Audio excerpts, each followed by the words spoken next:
Roger Meyer, Deputy Director of the Division of Rehabilitative Programs. College courses, completion of college courses do earn milestone credits. Okay. Thank you for that clarification. And so we've heard that currently 6 weeks is the max an inmate can earn in credit during a 12-month calendar period. Have you evaluated at all the efficacy of extending the cap? Has any consideration been given to that? No, we have not looked at extending the cap. What we are currently working on with milestone credits are looking at the programs that are eligible to earn milestone credits and expansion of some of those programs that may be eligible. Okay, but nothing around considering the 6 week max. You're firm there for now. As of this time, no. Okay. Is there any federal prohibition or any discussion around whether or not banked credits could be allowed to apply to time on parole as well?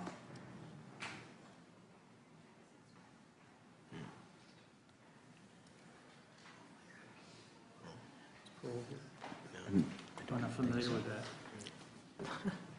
Well, okay, so let me reframe the question so everybody's clear. Currently, you can't use bank credits to apply to your parole time. Your credits can only be used for your time incarcerated, currently. Yes and no. Okay. If by chance we've, based on credits you have earned and you are overdue for release, that time that you spent in prison can be used to reduce your discharge date. Okay, so it can happen. Okay. Okay, thank you for the clarification on both those.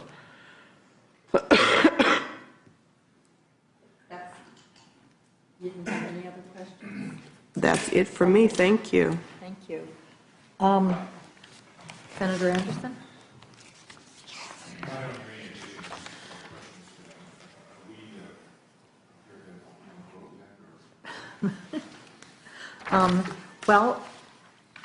Yeah, I'd like to direct the LAO to work with the Department of Finance, CDCR, and I suggest the Pew Charitable Trust, who have done this work in about 15 other states, to develop a cost estimate for an independent comprehensive evaluation of CDCR's rehabilitation programs and to report back. That's one of the recommendations that you made. We need to know what that would cost. I'm also very interested because I don't want to interrupt the development of new programs while we have an evaluation of just getting a sense of how that would work in, because I think that CDCR is looking at some very new and innovative things, and I don't want them to be pushed off course by a need to evaluate what there is, which may be obsolete pretty soon. So since you recommended it, if you could be in touch with those people and make some recommendations to us. We'd be happy to do that. We've been having that conversation internally, Director Tidwell, myself, and our Director of Research, so we'd be happy to report back. Right. Well, we had a very interesting presentation a month or so ago from the Pew Charitable Trust, which has a program called Results First. And they've really worked on this in other states, and they have a way of evaluating programs that tell you, number one, does it work? And number two, is it cost effective? So that if you have limited amounts of money and you need to make policy choices, the legislature and the administration and the department would have be playing with a full deck, so to speak. But also, I am wondering if the LAO would have any specific suggestions that you could give us in writing about how you would recommend expanding SB 678 with the new population. Because, of course, what we're being told is it's a different ball game, different population. And again, I don't know if the department or finance have done any thinking about that. Yes, we have also just recently received the data that LAO referred to from the Administrative Office of the Courts and are looking at ways to see what can be done with SB 678 post-realignment. Okay. And, if we can have these by the May revise, these are the kinds of things I think we'd want to be looking at. Also, to follow up on some of Senator Mitchell's comments, why we couldn't lift the cap on credits or increase milestone credits. Because if we could get completion of some of these programs, we would be sending people back to the community much better equipped to find jobs and, what are we saying, less re-victimization. So I'd like to see us do that by the May revise. Madam Senator Chair, Anderson? when you were speaking of the expansion of SB 678, in their assessment, could they also look at the pros and cons of alternative terms and the impact on public safety and victims' rights? If we could include that, do you need a motion to do this, or can we just do it by asking for it? Well, that's a good question. Would you like a motion? Well, I'd be happy to present the motion with that one little clause included in the assessment. Okay, that might be a larger subject matter, because do you count the victims? If you don't have recidivism, you don't have re-victimization, right? Right, but I'm just looking at the quick assessment of the pros and cons. I'm not looking for them to go through each and every one of them. I'm just looking for the broad For view. a quick assessment? Right. Okay, sure. That motion. Okay. Senator Anderson has made the motion. Are you? No? Oh. Madam Chair? Aye. Senator Anderson? Aye. Senator Mitchell? Aye. Motion passes. Okay. So that concludes that part of the agenda. Thank you all very much. I think this is setting the stage for us to try to make some wise decisions in the next couple of months. Well, we're sort of, so I think we're still here. I think you're done.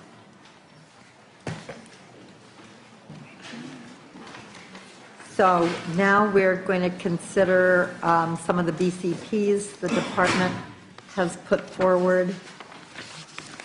And the first one is the recidivism BCP. The recidivism reduction BCP had 4 components. The first cell addresses the $40 million for reentry programs. The $40 million is intended to fund both reentry programs or reintegration programs in the community, as well as an expansion of the reentry jail beds model that we have had. So for the community reintegration program, I can provide some further details. This is intended to really be a secure facility that is provided through a contracted provider that provides housing, primarily housing, employment, and continuing substance abuse disorder treatment. We anticipate that inmates would be placed in these beds 4 to 6 months prior to release. And in order to get this program up and running in a reasonable time frame, we thought it would be best to exclude certain offenders from the program. Those included sex registrants, life-term inmates, and those with a high risk to recidivate. We also excluded fire camp inmates from these beds because they are basically already in a very successful program that is working very well and shows to have good outcomes in terms of reduced recidivism. So the way we came to the estimate for 500 beds was to look at inmates being released over a 16-month period. We looked at releases by county because the idea is that these inmates would be housed into the community that they are ultimately going to reside in. So by looking at releases by month, by county, and excluding certain inmates, we believe that we could support an average daily population of about 350 inmates in 4 Southern California reintegration programs, and 150 average daily population in 2 Northern California reintegration programs. And then based on sort of how that model goes, it could be expanded to additional counties and/or inmates. The other component of that is the reentry jail beds, and there's trailer bill associated with this BCP to expand the 60 days to up to a year, so that jails could take inmates prior to release up to a year, specifically for providing reentry services with some of the providers that they would be then connected with upon release. I would note that this $40 million we estimate would probably fund about 1,000 beds based on the cost of providing beds to parolee residential treatment beds currently. However, in terms of our 3JP POP chart, we wanted to be conservative in all of our population estimates to make sure we achieve that benchmark, and that's why there's that disconnect between sort of a $40 million funding 1,000 beds and having 500 on the population benchmark chart. The second component I'm going to speak to is the $1.1 million general fund for case records overtime for processing and enhanced credit earnings for nonviolent second strikers. We have 24,000 nonviolent second strikers currently in CDCR, and the case records technicians are going to spend a lot of time doing audits of those recalculations of the sentences to make sure that inmates are being released at the appropriate time, given the increase to 33 1/3% credit earnings. And that requires an audit in each and every record to make sure that all the information is correct and the inmate is released on time. Clint Kellum, Department of Finance. The third component is $11.3 million to expand the integrated services for mentally ill parolees from 600 beds to 900 slots. The program is focused on providing wraparound services for parolees with significant mental health issues, and the department in their research has shown that it has been effective in reducing recidivism. And the final component is $6 million, kind of a placeholder amount related to some of the discussion earlier around accelerating the parole hearing process, expanding medical parole, implementing elderly parole, and as some of these issues are being worked out, there'll be an update at the May revision on the additional details and what it'll take as far as details to run the programs and the cost to do so. Madam Chair, thank you. I'll be brief. Finance has done a good job of covering it. On the integrated services for mentally ill parolees, just a couple things to point out. Number one, this program has been around for a long time. It actually existed in a previous form as the integrated services for homeless and mentally ill as created by AB 34 and AB 2034. So the program has a long history, more than 10 years, and it was revamped to focus specifically on parolees because that's what created the nexus for saving dollars, saving general fund dollars specifically. So there was a long history of showing the effectiveness of that program. We're currently working on improving our efforts to enroll inmates pre-release in Medi-Cal. And one of the things that we're looking at is the future opportunities under the Affordable Care Act to take better use of federal funds for this program as well. So in addition to its long history and its proven track record of being effective, we think that there's some future opportunities as well as we get folks eligible. The only other piece that I'd point out is as we talk about the additional $6 million for the hearings and the 1.1 for the credit earnings, just making a distinction to make sure we're all clear, the 1.1 million is really for credit earnings, applying a set of rules to a set of facts. The 6 million, as I alluded to earlier, was our placeholder in the January budget for all of those individual reviews that will have to be done, that will be time intensive for the changes for the second strike population, the medical and the elderly. My colleagues from the parole ISMIT program and from the Board of Parole Hearings are here if you have any specific questions. Okay, LAO, do you want to just run through again? Any comments? Yeah, I think we covered our proposals relatively quickly. Sarah Larson, LAO. So if you have any additional questions for us, we'd be happy to answer those. Okay. Are there any questions from members of the committee? Oh, thank you. Thank you, Madam Chair. Clarification on to finance, your description on how the $40 million would be spent. You mentioned a total of 6 counties, 4 Southern Cal counties, 2 Northern Cal counties. Do those include the 4 counties that were in the pilot last year? Is it going to be 6 new counties? Who are the 6, and how will they be selected? The 6 counties were selected based on the number of inmates being released. So it's your major metropolitan counties. So it would include the 4 that were in the pilot: San Diego, LA, Marin, San Francisco. LA and San Diego were in that, and then there was one in like a Bay Area, sort of a number of Bay Area counties, because they're sort of all closely related to sort of combine the population. So could we have a situation where the counties that were in the pilot now that haven't fully implemented the program from 13, whatever the last budget cycle was, last year, right? So you've got 4 counties in the pilot. My home county of LA and San Francisco County, as I understand it, have not fully implemented the program yet. So am I understanding you correctly to suggest that some or one of those 4 counties would not be included in this new expanded program, and so they may have received dollars last year and they won't receive continued funding? So I will, the dollars that were provided last year were actually sort of carved out of anticipated savings in the Division of Rehabilitative Programming's item. That's not really ongoing funding that is available. We don't anticipate that funding to continue to be available in their budget. So it's not that this would really sort of be able to allow those 4 counties to continue and then also look for additional opportunities as well.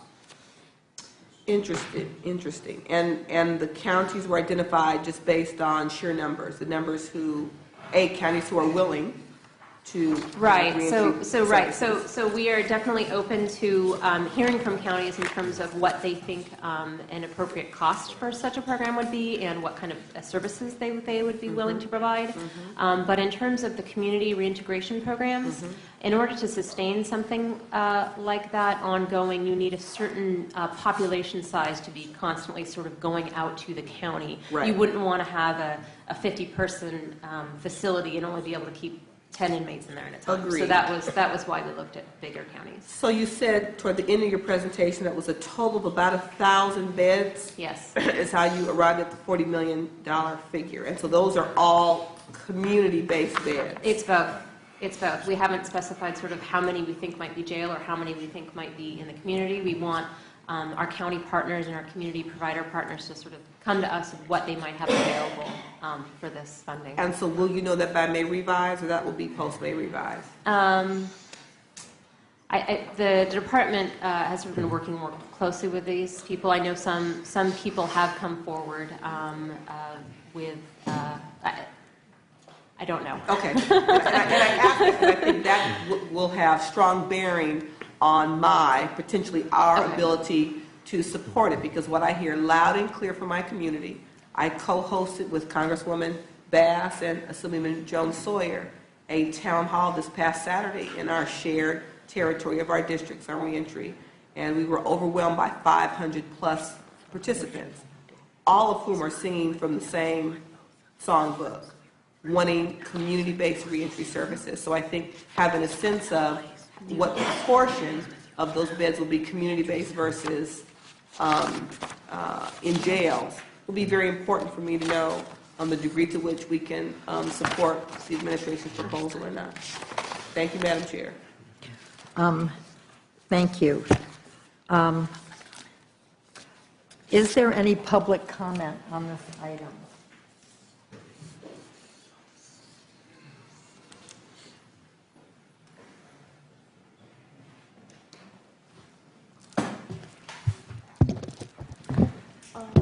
Oops. Good afternoon, Madam Chair and members. Elizabeth Howard Espinosa on behalf of the California State Association of Counties. Have mostly overarching comments, but did want to touch on a bit regarding the reentry proposal that the committee members have just finished discussing. First, I really did want to acknowledge the depth of the consideration this committee is giving to these very serious and complex issues. We have, as you know, representing the 58 counties, we are in partnership with the state. Our fates and our successes are inextricably tied. So we are interested in making sure that the state is successful in sustaining its responsibilities and its commitments to the federal court. We are interested in working with you collaboratively and with the Department of Corrections and Rehabilitation and with the LAO and the Department of Finance in figuring out ways where we need to continue to plug things. There still are gaps in the system, and we are going to have a sustained commitment of working together and partnering to figure this out for the long term.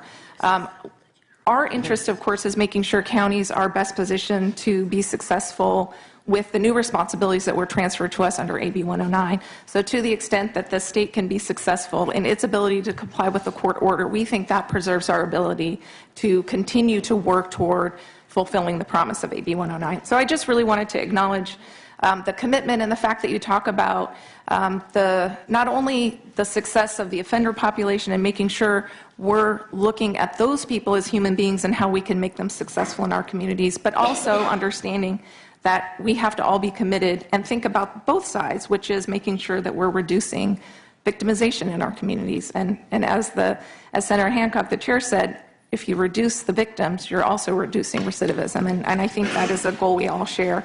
I also would point out it's nice to have these, I've been doing this for a long time, it's nice to be having conversations about how to make new investments instead of figure out ways how we have to cut things. So just wanted to say a little cheer for that. And finally, I wanted to say that we are open to this notion of reentry. I think reentry is certainly one of the big areas that we need to explore together. I don't think we have any preconceived notions about how reentry will work best. There are certainly local efforts underway to establish good, solid reentry programs. But as a concept, of course, it makes sense to provide the supportive services that the individuals need so they successfully reintegrate. So we offer ourselves as a statewide association to work with all of you, to work with finance to figure out what counties might be interested, what are the different models that might be acceptable under this. So I don't think we have the pattern for how this has to work, but we appreciate the openness of everybody who talks about ways where this might contribute to our long-term success. We appreciated the discussion of SB 678. My colleague from the Probation Chiefs Association is here and want to acknowledge their leadership in this area. I think this set us on a course for being able to do a lot of the work locally with the offender population with the efforts that began in 2009. So we welcome the continued discussions there as well. And then there are a lot of other issues related to realignment that aren't on your agenda today that you'll be talking about, I understand, later in April. And in leading up to those discussions, we offer ourselves as a resource. There's certainly plenty of work to do, and we're, as I say, we're committed to making this successful, because if we're successful, you're successful, and vice versa. So thank you for the opportunity to comment.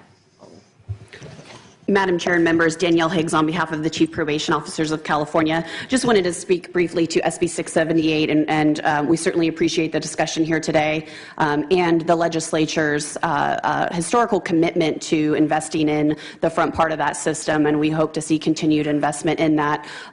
We certainly are committed, the probation chiefs throughout the state, to investing in those types of services to make sure that we continue to service and provide programs for those offenders locally and keep them out of state prison. And we appreciate the work of the Department of Finance, Administration, Legislature, and LAO toward that end. One kind of marker I did just want to put in is, as we're looking at SB 678 kind of in a post-realignment world, one of the things that we've seen over the past few years is a general kind of fluctuation in the level of funding throughout the years. For smaller counties, one or two offenders can have a significant impact on what their number looks like year after year, and part of our commitment is making sure that we can really ramp up and have robust programs locally. And in order to do so, it can be difficult for counties to budget and really fully, I think, kind of bring those programs to fruition with that fluctuation in mind. So we are committed and look forward to discussions with everyone here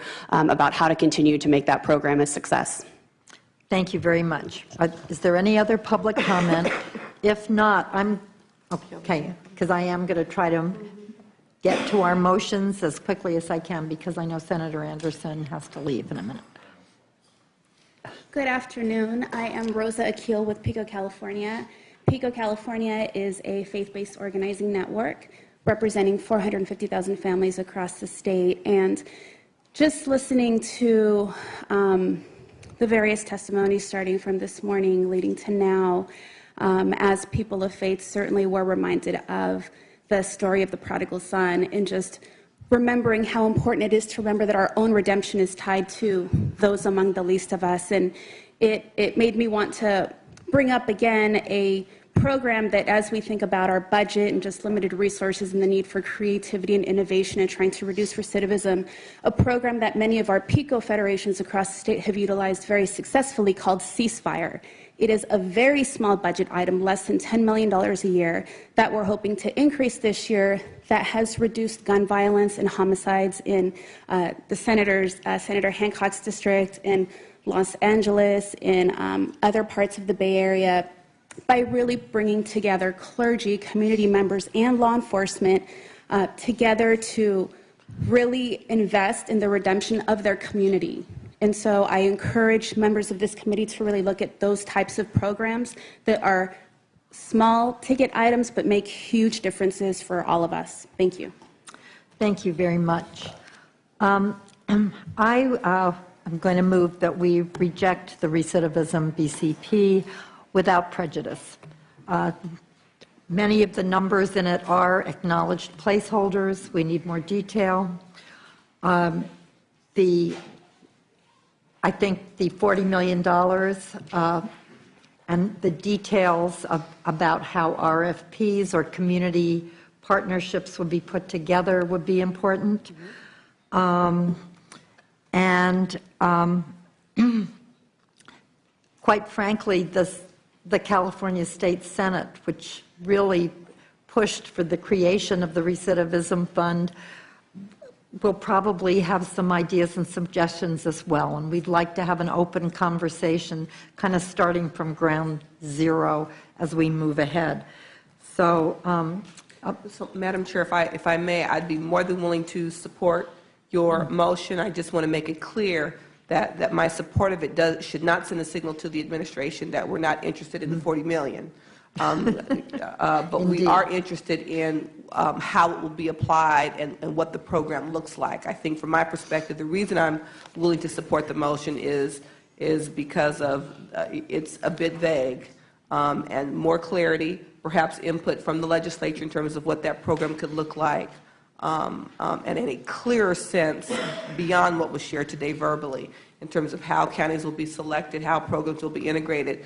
I think is more than appropriate given the dollar figure in question and the severity of the need of the services across the state. So I support your motion to reject without prejudice. thank you. Please call the roll. Madam Chair, Aye. Senator Anderson. Aye. Senator Mitchell. Aye. Motion passes. Motion passes 3-0. Thank you very much. We'll move on to the second BCP, the Youth Offender Parole Services BCP. If people could be brief, I'm prepared to approve that as budgeted. We're happy to answer any questions. It's resources to implement existing statute. Thank you. Same, nothing to add. Thank you. No comments. Is there a motion to approve as budgeted? So moved. Please call the roll. Madam Chair, Aye. Senator Anderson. No. Senator Mitchell. Aye. Motion passes.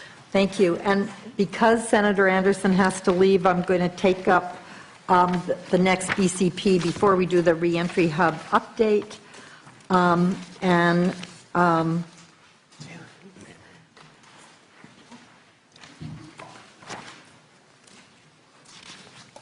So, are there finance